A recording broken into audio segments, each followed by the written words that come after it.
네, 안녕하세요. 만나서 반갑습니다. 자, 이번 영상에서는 현대차 종목 분석해 보도록 할 텐데요. 기아까지 함께 살펴보도록 하겠습니다. 자, 어차피 현대와 기아는 이제 한 몸이에요. 조금 더 좀 다른 게 있다면 기아가 조금 더 가볍고 기아라는 부분이 조금 이제 이 전기차 쪽으로 좀 특화가 될 것 같아요. 자, 그 부분 이따가 말씀드리도록 할 텐데요. 자, 영상 본격적으로 시작하기 전에 좋아요, 구독, 알림 설정까지 해주시면 감사하겠습니다. 자, 그럼 본격적으로 종목 설명드리기에 앞서 제가 여러분들 정말 최근에 힘든 구간들이 많았어요. 힘든 구간이 정말 6개월 넘게 지속되는 부분들도 있고, 자, 뭐 삼성전자, 뭐 카카오, 네이버 너나 나나 할 거 없이 시가총액이 큰 종목들, 그리고 삼성 뭐 최근에 그 상속세 낸다고 해서 떨어지고, 시가총액 큰 종목들은 또 외국인 판다고 해서 떨어지고, 그래서 여러분들 정말 힘드셨던 만큼 제가 이제 여러분들께 말씀드릴 수 있는 것은 뭐 대응을 해야 된다라는 건데, 이미 시간이 늦었으니까 그런 부분까지 좀 말씀드리기에는 조금 이제 맞지 않는 것 같고, 제가 이런 말씀을 한번 드릴게요. 주가가 오르기 전에는 우리가 기업의 가치를 명확하게 믿는 것이 중요하긴 하지만, 주가가 오르고 나면 그때부터는 어느 정도 대응과 매매 기법이 어느 정도 필요해요. 삼성전자, 뭐 카카오 이런 종목들 기업이 안 좋아서 빠지는 게 아닌 거예요. 물론 이런 여러 가지 차트적인 면, 여러 가지 좀 글로벌적인 이슈 이런 것들이 계속해서 좀 주가의 발목을 잡고 있는 거죠. 자, 그래서 여러분들 너무 힘드실 것 같아서 제가 여러분들 위해 선물을 하나 준비했습니다. 자, 4월에 한 종목 정말 좀 시장 안 좋을 때 드렸는데, 이 한일사료가 지금 현재 여기 보시면 290% 수익이 났어요. 자, 그래서 여러분들 정말 시장 안 좋을 때도 수급은 돌아가고 있고 좀 이 시장의 먹거리는 충분히 있어요. 그래서 여러분들 위해서 한 종목 준비했는데, 자, 이 종목 어떤 종목인지 말씀드려보면 바로 세력 매집주예요. 자, 그래서 이 세력 매집주인데, 요 종목 여러분들께 드릴 건데, 지금 이제 5월 10일 날 윤석열 대통령이 등판합니다.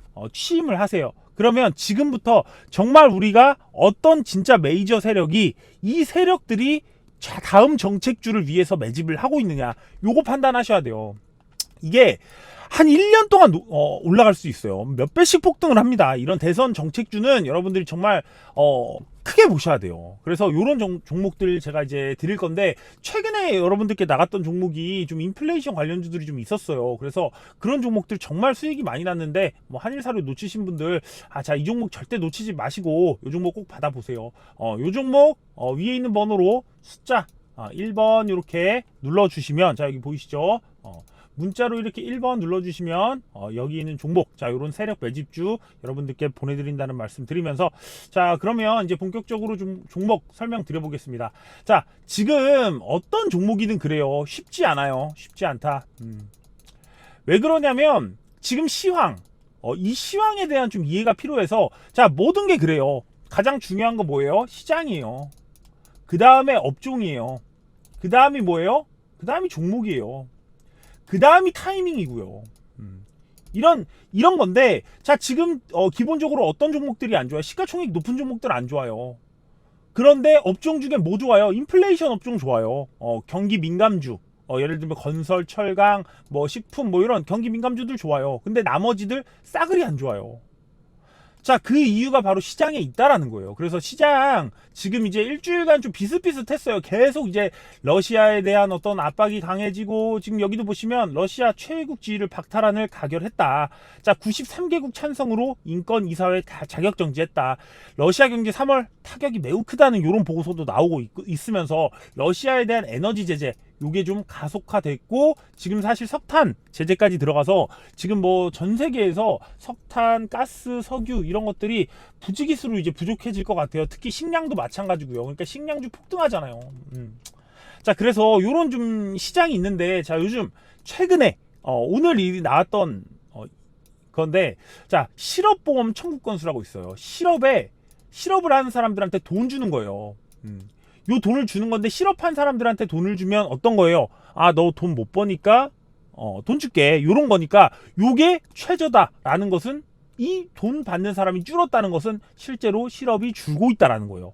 즉 고용이 늘어가고 있다라는 거예요.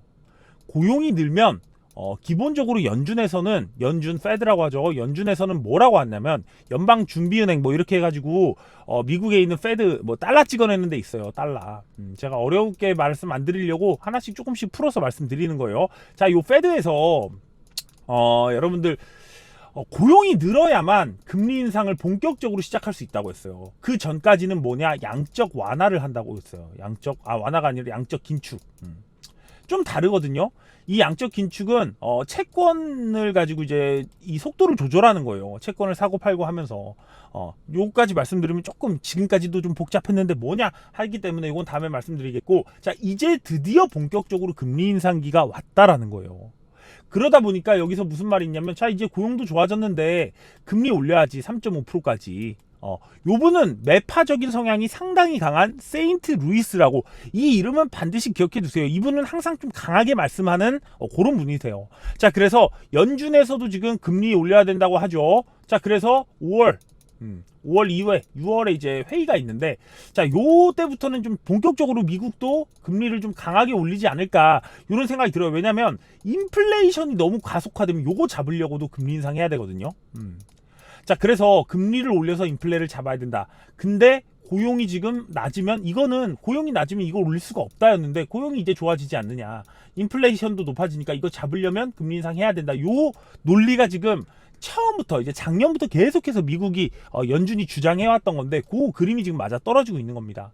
그렇다 보니까 뭐 50베이시스 포인트 올린다, 그러니까 0.5% 올린다, 퍼센트 포인트 올린다, 이렇게 얘기를 하는 거고, 원래 0.25씩 올려야 되는데 급하게 올리겠다, 금리 지금 당장 빨리 올려야겠다, 이렇게 지금 나오고 있는 거예요. 그런 상황에서 유럽 의사료까지도 지금 6월부터 금리 인상 등 즉각적으로 한다 그랬어요.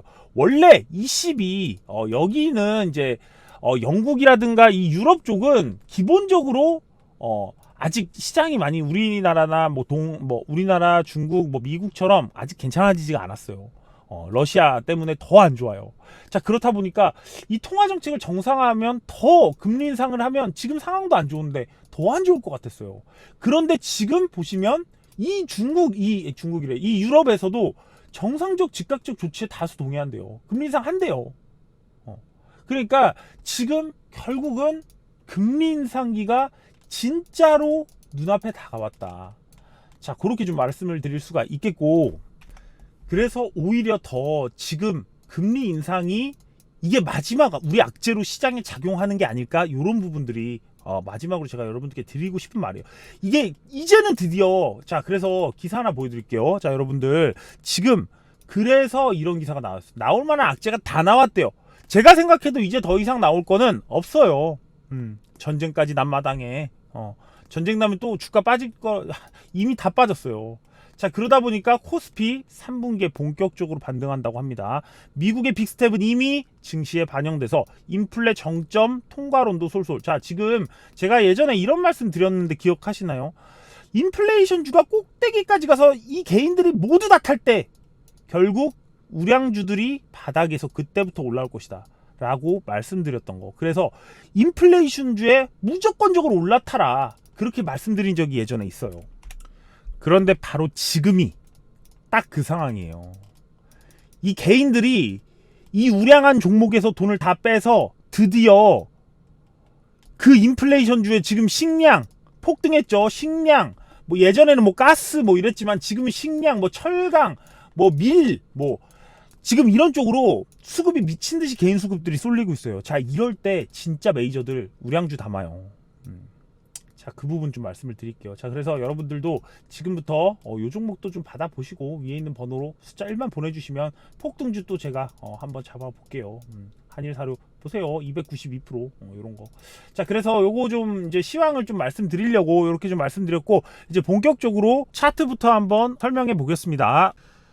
자, 차트를 보시면 이제 그동안의 시황이 그대로 녹아 있죠. 자, 전쟁이 나면서 대부분 주가를 유지하지 못하고 이렇게 내려왔어요. 그런데 이건 전쟁이거든요. 여기서 내려온 건 전쟁.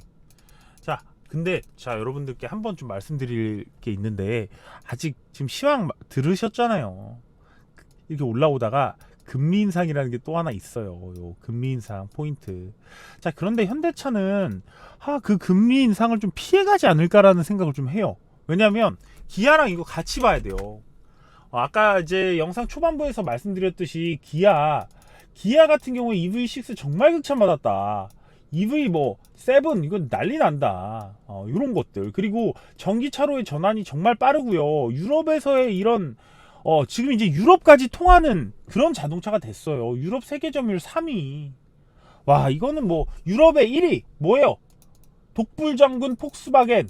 두 번째 뭐예요? 스텔란티스. 그 다음 3위가 이제 현대 기아예요. 현기예요, 현기. 자, 미국뿐만 아니라 유럽에서도 통한 회사가 됐다라는 거예요. 자, 그렇기 때문에 지금 전기차 관련된 종목 우리나라에서 사실 전기 완성차를 만드는 기업 없어요. 현대 기아뿐입니다. 자, 저는 현대 기아차가 정말 좀 가치가 있다고 봐요. 지금부터는 정말 어떤 제가 이 종목을 좋아하지 않은 이유 중에 하나가 옛날에는 그랬어요. 옛날에는 이 현대차가 어땠어요? 영업이익이 딱 여기까지 나눠 보시면 돼요. 딱 여기로 나눠 보시면 100조 나오는 매출액에 2조 3조 밖에 안 되는 그런 정말 빈 껍데기 같은 회사였어요. 껍데기만 큰 회사, 실질이 없는 회사. 그런데 이제 6조를 넘어서면서 7조가 넘어서는 영업이익이 나오는 회사가 됐다. 진짜 고급 승용 브랜드 그러니까 옛날에 그러니까 이런 게 있어요. 저가 브랜드 승용차 회사들의 영업이익이 2, 3%대예요. 그러니까 100조를 벌어도 2, 3조밖에 못 번다는 거예요. 근데 고급 브랜드 승용차 유럽에 무슨 뭐 아우디나 폭스바겐 뭐 이런 것들 그런 것들이 7, 8% 영업이익이 나와요. 근데 이제 현대차가 그런 고급 승용차를 만드는 회사가 됐다라는 거예요. 여기까지만 해도 모르겠는데 더 좋은 거는 전기차로의 전환이 세계에서 가장 빠른 그 완성차 업체 중에 전기차로의 전환이 가장 빠른 회사가 현대차예요. 20%. 그러니까 성장 모멘텀이 너무나 확고하다는 거예요. 자, 그래서 혹시 금리 인상이 나올 때 저는 삼성전자가 3분기 가기 전까지 한 번 더 빠질 것 같거든요. 조금 올라오다가. 그런데 현대차는 오히려 그때 안 빠질 것 같다는 생각이 들어요. 기아도 마찬가지고요. 자, 그래서 제가 요 차트를 좀 보여드리면 결국 이 공간에서 너무 쉬웠잖아요. 기아 너무 쉬우니까 한번 그런데 바로 반등 나오잖아요. 현대차도 사실 투자자 입장에서 그렇게 뭐 어렵다고 생각이 들지 않는 게 뭐냐면 너무 쉬웠어요. 한 번밖에 이런 하락이 한 번밖에 없었어요. 보통 두 번씩 주거든요, 이렇게. 그래서 보통 엘리어트 파동이 상승 3파, 하락 2파예요. 근데 하락 1파밖에 안 나왔어요, 둘 다. 그런데 나올 것 같은데 다른 또 네이버 카카오 이런 거 보시면 차트가 또 하락 2파들이 다 나왔어요. 하락 2파들이 좀 나와가지고 지금 다른 종목들을 보면 나올 만큼 나왔는데 오히려 정말 현대차 기아 강해서 그런가? 너무 안 좋았는데도 불구하고 이 올해 같은 경우에 완성차 업체들 정말 안 좋았던 해예요, 사실은. 근데도 불구하고 최고의 영업이익을 내고 있잖아요. 자, 그런 부분이 있기 때문에 차트가 무의미한 지점까지 사실 올라갈 것 같아요, 제가 보기에는. 자, 그래서 현대 기아 갖고 계신 분들은 저는 절대 이 종목 팔지 말아야 될 이유들이 너무나 다분하다라고 생각을 합니다. 정말 잘 되고 있어요, 사업이. 그래서 우리나라 현기차 이 정도 수준인가라고 믿기지 못할 만큼 제가 옛날에 이 현기차를 바라보던 그 부분과는 너무 달라요. 옛날에는 정말 수출하는 차 이빠이 만들어 놓고 싸게 팔려고 작당을 하고 있고 지금 영업이익 2조밖에 안 나는 98조 어디 갔어 이런 느낌이었거든요. 근데 지금은 달라요. 지금은 정말 차다운 차를 만드는구나, 우리나라의 어떤 그 브랜드 가치를 알리는구나 이런 생각도 하고, 그렇다 보니까 자, 이 구간을 뚫고 올라가면 또 큰 상승이 요즘 많이 나오는 패턴, U자 패턴. 이 U자 패턴 지금 기아도 나왔잖아요. U자 패턴 이거 나오잖아요. 자, 최근에 뭐 고려산업 이런 것도, 그러니까 주식이 이런 U자 패턴을 잘 만들어요. 정말 다 털리게 하는 이 굴파기 이후에 상승하면 계단식으로 상승하는 거예요. 자, 그래서 그런 부분들이 있기 때문에 현대차 기아 여러분들 조금 시간은 걸릴 거예요. 바로 막 급등이 나온다고 말씀은 못 드리지만 시간이 좀 지나면 충분히 올라갈 수 있는 기업의 가치 있다는 거 말씀드리겠고, 자, 여기 심심하신 분들 수익 좀 보고 싶으신 분들 1번 보내주시면 제가 급등할 우량주 말고 급등할 세력 매집주 드릴게요. 그러니까 요 종목 받아보시고 여러분들 매매하면서 수익 내시고 좀 보세요. 290% 수익이잖아요. 자, 그래서 그런 부분들 참고하시면서 매매에 도움이 되셨으면 좋겠습니다. 감사합니다.